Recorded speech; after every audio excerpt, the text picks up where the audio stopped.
You can join us on YouTube Live straight up. Yeah, and we're doing this so that we can carry you along. If you miss out on anything, you can always go back to YouTube Live. How do you get me on YouTube? Just go to YouTube, www.youtube.com/. Daniel Akpata. Akpata is spelled Akpata. One word. Then the only love doctor. The only love doctor. All right. So get in right now. Well, today we're going to be looking at can marriage complete a person? Is it possible for marriage to complete someone? Is it possible? People, you hear different stuff when people talk, especially people who are single. You hear them say all sort, and it's not hard to hear single talk about their needs to settle down, get focused, say, look, I just want to settle down. I mean, that's the balance here. That's the way we say it. I just want to settle down. And then I ask a question, so you're not settled right now? You're not settled? If you're not settled while you're single, by the time you get married, you can't be settled. Sorry, but it's the truth. I'm a bubble buster, I know, but hey, it's better I bust your bubble now, and then you straighten yourself up. It's better that way. Okay, so you hear people say, "Oh, I just want to settle down, get focused," and this is born out of the false impression that marriage comes with a gift pack that delivers to you all your dreams and desires. Is it true? Does marriage come with that gift pack that delivers to you all your dreams and aspirations and your desires? Does it? Okay. Now, some people get in and are almost immediately perplexed by the fact that stares them in the face. Marriage is an empty box. Oh, yeah. It's an empty box. You put what you want in it. You put what you want in it. And it starts from when you are single. That's where it starts from. Oh, yeah. You make deposits. We've always talked about the fact that you cannot keep making deposits and you cannot keep making withdrawals without making deposits and expect that your withdrawals will go through. Perfect example, you have a bank account and you're not putting money in that account and you now wrote a check. The banks will tell you, okay, just wait. They will call police for you. Why? Because they expect and they know you ought to know your bank balance before you write a check. So you cannot not be making deposits in your emotional bank account, and then you are saying, no, when I get married, don't worry, all these babes that I'm running after, I'll just stop. It's not possible. In fact, when you get married, it will amplify. You receive grace, unction, anointing to do it. Amen. So it's important that you begin to work on yourself while you are single. Now, if you live a single and fulfilled life, one truth you will have to settle within your heart is marriage will not complete you. It will not. It will not complete you. No. The reason this is important is that as long as you feel your completeness will come from when you are married, you extinguish all your chances of living a fulfilled life as a single person. Now, apart from that, it is a fulfilled life as a single person. It is completely untrue. It is completely untrue that marriage completes anyone. Now, let's face it. Marriage is the first opportunity you have at sharing you with someone else. Now, I could have said sharing yourself, okay? But I had to choose my word carefully. Sharing you with someone else. You could have 50-50, 60-40, or 70-30 relationship with your spouse, meaning you give 50% of you and keep the other 50 of whatever extent you intend to give. Now, in marriage, it is not so at all. What you give in marriage is you. 100% of you to your spouse, and so goes everything you own, including your money and your body. Now, I've always had to ask this question when I talk with, when I do premarital counseling, and I said, how are you supposed to love? Who loves more, or who should? Where should the balance be? Is it that should it be? Is it the man should do 60-40, or 70-30, or 50-50? Which is the, and then you hear the babe say, he ought to love me more. Why? And I ask why. And then they say, because the Bible commands it, that husbands love your wife. So he ought to love me more. I say, so where did you come about this conclusion? I say, it's from what the scripture says now. I say, okay. And then I ask the husband, I say, no, it's supposed to be 50-50. I love her 50, she loves me 50, and we are good to go. Okay, so but from what I just talked about now, it's 100%. Because if you are doing 50-50, what you have is not 100, it's 50. If you bring 50 and she brings 50, when they divide the 50, when they divide what you have that you think is 100, is 50. But individually, if you bring in 100%, this one brings in 100%, that is when you can have 100% when it is divided. So it's important that as single people, you begin to have this understanding, and you begin to work on your mentality. You begin to think and begin to grow and develop yourself for what you are about to go into. So it's not 50-50 or 70-30 or 60-40. It is 100%, 100%. A while ago, Kofi was in the studio. Kofi the Guru, you know him. Comedian par excellence, MC, great guy. And he said something that I know some people would, not find, it will not sit down well with some people. That he was out about 2 days ago to do a recording, and then he was looking at his time. And then the friend they went out together was thinking he was looking at his time and being in a hurry to go back home to beat traffic. But bro said it that, look, I was checking my time to make sure that I get back home and wash the plates in the sink before my wife comes back. For a typical African Nigerian listener, be like, a man washing plates, want himself often, meaning they have, they have mixed something for him that is not okay. You don't know that it's you, that you are not okay. Now, how did he break it down? He said, look, this woman goes to work early in the morning. I'm the one at home because of my kind of job is flexible enough for me to, be at home in the morning and all of that. So I should make her life easy. How do I do that? By making sure that the little I can contribute to make sure that her life is easy, I contribute it. And one of them he mentioned is washing of plates. Do you wash plates, Mr. Husband?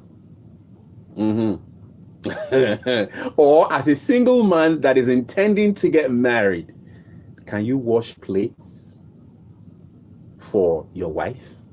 Can you, can you clean the house? Can you, wash the bathroom and wash the toilet, clean? Can you do that? Me, that's what I do. I clean the toilets, clean the bathroom, as in get down on my knees and brush, scrub. So, because when you get married to her, she is not your slave. If you are marrying because you want somebody to take good care of the house, then you can as well just get a housekeeper. You don't need a wife. Oh yeah, you don't need a wife. Get a housekeeper. If you are getting married because, so that you can get somebody that will be cooking, all those sumptuous meal. Hello, get a cook. You don't need a wife. Some people are about to tune off. Congratulations. Good riddance. I will not finish it. Finish it yourself. Okay, so it's important that we understand these things. It's 100% each. That's what you bring to the party. That's what makes a party complete. It's not 50-50. It's not 60-40. It's not 70-30. It's not 80-20. It's 100%, 100%. That's what you bring in. Now, in marriage, it is not so at all. What you give in marriage is 100% of you to your spouse, and so goes everything you own, including your money and your body. Now, with this new challenge to intentionally share and give all, how can you possibly expect that marriage in itself will give you the feeling of completeness? How? It is the drawing, or it is the dawning of the reality of having to give all that shakes most marriages to their foundation in the first few years because of unrealistic expectations. If a single person, as a single person, you feel incomplete and are waiting for marriage to complete you, catastrophe is waiting somewhere for you.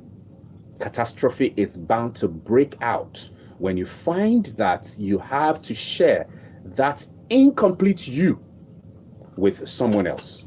Now, as a single guy or a single lady, you need to work on arriving at your completeness. That's why we've talked extensively about counseling. We've talked extensively about finding who you are, where you are going, what you want from life, discovering what your purpose is right here, so that you don't run other people's race. You run the race of your family. You run the race that befits both of you. So it's important. Being complete is totally different. And completeness should be found in whoever you're following. If you're a Christian, your completeness should be in Christ. If you're a Muslim, your completeness should be in the great prophet that the Muslims are following. And it should not deviate at all. So you don't seek completeness from where you ought not to be seeking it, which is marriage. Now, if you check how it was done from the beginning and from the one who, instituted marriage, he created Eve from a very much complete Adam. If Adam was not complete in himself and over complete, the warrior, I'm sorry to deviate to that side. He would not know that, okay, I can still pull out something from this guy and make him a helper to complement him, not to complete him, because he is complete. So marriage is for complementing one another. As you are, the areas where you are weak, you are supposed to be complemented. And then the areas where she is weak, because she was made from you. So if you have areas where you are weak, you should also understand that she has areas where she is also weak. So there is that completeness, complementing, that also needs to come from you. So, but if you don't understand you and what your makeup is, how will you be able to understand how to complement her or where you need complementing? So this is where we've been talking extensively about self-discovery. Self-discovery. There's something you're created for.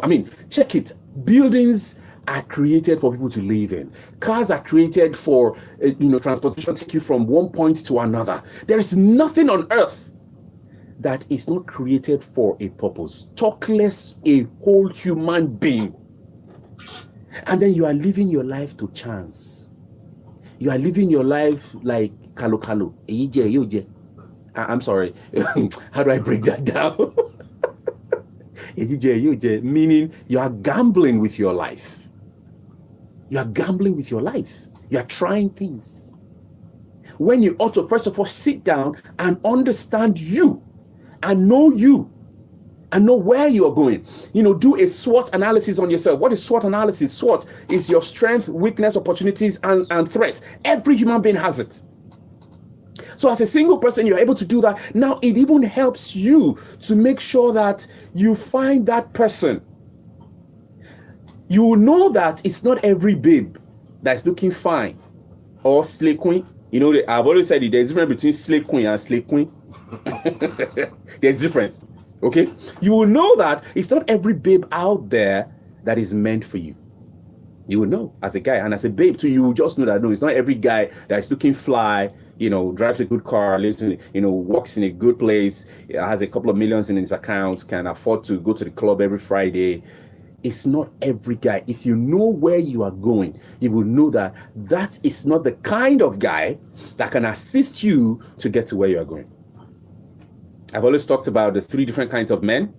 If we have ladies listening, 3 different kinds of men quickly. The first one is the hunter. The hunter is the kind of man who is hardworking, smart, intelligent, makes good money, goes to a very a place and sees a babe that is going somewhere, and then he marries her. The moment he marries her, he takes her home, keeps her home, and says, baby, you know what? I've made all the money. Just stay at home and spend my money, enjoy my money. And then at first, it sounds appealing to the babe. Like, oh yeah, wow. Just sit at home and just enjoy this money. Come on. And then 6 months, 1 year, 2 years, 3 years down the line, depending on threshold and how career-oriented the baby is, she begins to see herself being redundant and stupid and silly. And then she gets upset and says, no, I want to work. And the man says, no, you can't work. We agreed. I mean, what are you going to do at work? What would you be doing working? You can't work. Now, the hunter of a kind of guy they cage their women. They cage their women. Why? Because all the while that they were trying to, get that place, make that big money, they have done a lot of escapades out there. They have demolished and shaku a lot of babes.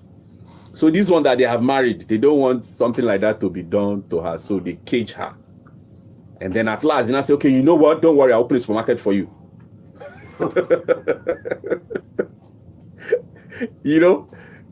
Second kind of guy is the scavenger kind of guy. Now, from the word scavenger, I'm sure you're beginning to have a mindset of how or who that kind of guy will be. Terrible. They are the most terrible set of guys available. Now, who are they? The scavenger kind of guy, let me break it down. They are the ones that, when the relationship is just starting, if the babe is wrong, he will apologize. Scavenger kind of guy. If the babe is wrong, he will apologize. Now, what is he doing? The beginning of the relationship is trying to gather all of her shortcomings, all of her mistakes, everything about her that he knows is not complete about her. He gathers everything in his hands. And then when his hands is full, power will now change hands. In that place, in the movie, you hear gang, yeah. Power will change hands, and the moment power changes hands, what does he do? He will start to prey on the weaknesses of the woman that he claims to love. The scavenger kind of lady, you start to hear, who told you are beautiful? Oh, so you believe all the lie they've been telling you outside, Abby? If I leave you today, nobody will look at you 2 times. And you see, as human beings, we are what we hear. Whatever you hear on a continuous note is what you become. That's where you will see that this scavenger kind of guy is abusing her, not just emotionally, he's abusing her physically. And then people are asking her, what are you still doing with this boy? He said, you don't understand. I love him. What's no problem? You get it? So these are the things. That's a scavenger kind of guy. He preys on the weaknesses of the woman. And at the end of the day, he leaves her totally drained, totally, her sense of self-worth is gone, her sense of self-esteem is zero, and then she's empty. It's a terrible, terrible kind of person. Number 3 kind of man is that man, they are known as the gardener. I mean, from that word, the gardener, you just know the kind of person that they are. They help you to grow. They are not afraid of the wife's, success. They are the ones telling her, baby, go, you can do it. They are a coach to their women. They help bring out what is inside of that woman, for the world to see, because they feel that and they know that they being married to them, their life does not end in the kitchen. There is something about their life that people need to know. And then he pushes her to make sure that she achieves what is on her inside that she has discovered. Now, in the course of being single, these are the things, the discoveries that you make, and then you rub minds, and then you share, and then the man is committed to your dreams just as much as you are committed to his dreams. And then you push her onward and upward and make sure that she becomes a phenomenon. Wow.